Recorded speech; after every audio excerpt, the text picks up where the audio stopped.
Oi, gente, tudo bem com vocês? Meu nome é Suelen Tavares, eu sou professora e hoje eu vou falar com vocês sobre autismo em adultos.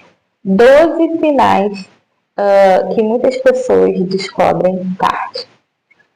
Bom, é muito comum a gente conhecer aquelas pessoas que são pessoas diferentes, são pessoas que têm dificuldade de ter amizades, ou têm comportamentos estranhos em alguns ambientes.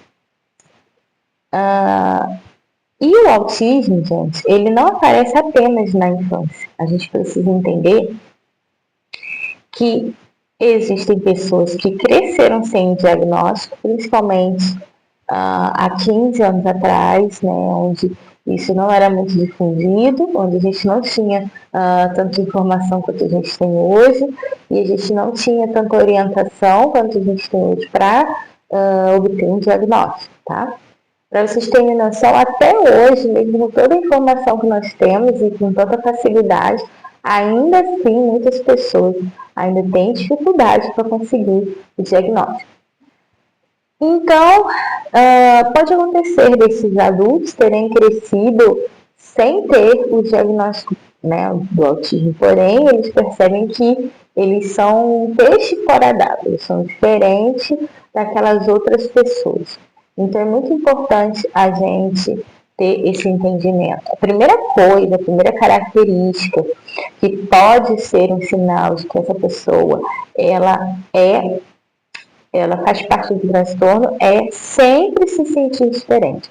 Então, essa pessoa desde criança não se encaixa, se sente peixe fora d'água, tem dificuldade de entender as regras sociais, se sente o tempo todo criticada, então pode acontecer dela ser, sim, diagnosticada. 2. Dificuldades para fazer amizade. Como iniciar uma conversa, como manter uma conversa de forma natural, isso também pode acontecer. 3. Cansaço depois de interações sociais, principalmente depois de festas, depois de momentos que se passa com muito tempo com muitas pessoas. 4. Necessidade de rotina. Mudanças inesperadas podem causar desconforto ou ansiedade. 5. Interesses muito intensos ou hiperfoco, né? Como eu já expliquei nos vídeos anteriores, né? O foco, né? Todos nós precisamos dele para viver. Porém, existe o hiperfoco. O hiperfoco, ele se torna algo patológico, no sentido de que se torna algo exagerado, de que aquela pessoa passa a não dormir mais, não comer mais, e por causa do interesse daquele assunto. Então ela esquece de comer, ela esquece de dormir, ela esquece de trabalhar, ou ela dorme e acorda falando ou pesquisando ou pensando naquele assunto. Se alguém fala um assunto diferente do hiperfoco dela, ela não consegue prestar atenção e não consegue dar continuidade àquele assunto, tá? Sensibilidade aos sons. Então, quando tem... E às vezes não necessariamente pode ser sons altos, tá? Às vezes pode acontecer de ser um som de um exaustor ou um som de aspirador de pó. Sons comuns que a gente costuma escutar no nosso dia a dia e isso não incomoda. Para a pessoa que tem transtorno, isso pode incomodar. Sensibilidade a roupas e texturas.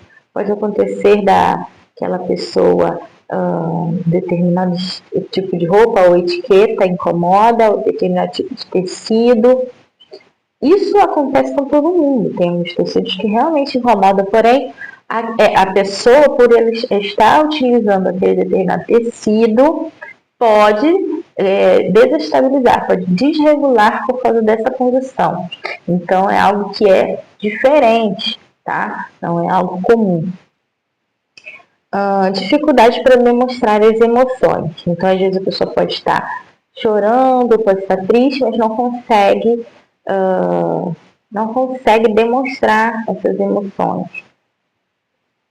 Organização excessiva. Então, essa pessoa ela tem os objetos todos empilhados, o quarto muito bem arrumado, porém, se algum objeto for retirado do lugar, essa pessoa pode sentir mal por isso, pode estar incomodada. Então, se tem um objeto torto ou um objeto fora do lugar, essa pessoa ela não consegue tolerar isso. Então essa é uma das características, tá? Esconder dificuldades. Então a pessoa ela aprende a imitar os comportamentos para que ela possa ser aceita na sociedade, porém ela possui dificuldade, tá? Mas ela esconde essas dificuldades. E muitos casos, isso acontece muito, que a pessoa descobre o diagnóstico depois que tem o diagnóstico do filho ou da filha. Então isso pode acontecer muito.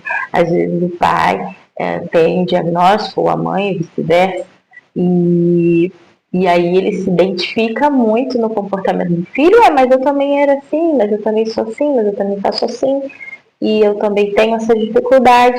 E aí, a partir daí, ele começa a entender que precisa de uma ajuda, ok? Então, ter um ou mais desses sinais, ele não necessariamente confirma o autismo, mas a gente precisa ter a compreensão de que essas características juntas, elas podem sim determinar que a pessoa ela está dentro do espectro, ok? Então, qual desses sinais você já conhecia? Se esse vídeo fez sentido para você, se você gostou, eu peço que você se inscreva no canal, dê o seu like, compartilhe com outras pessoas que gostam desse assunto. Muito obrigada pela sua companhia aqui comigo. Até o próximo vídeo. Tchau!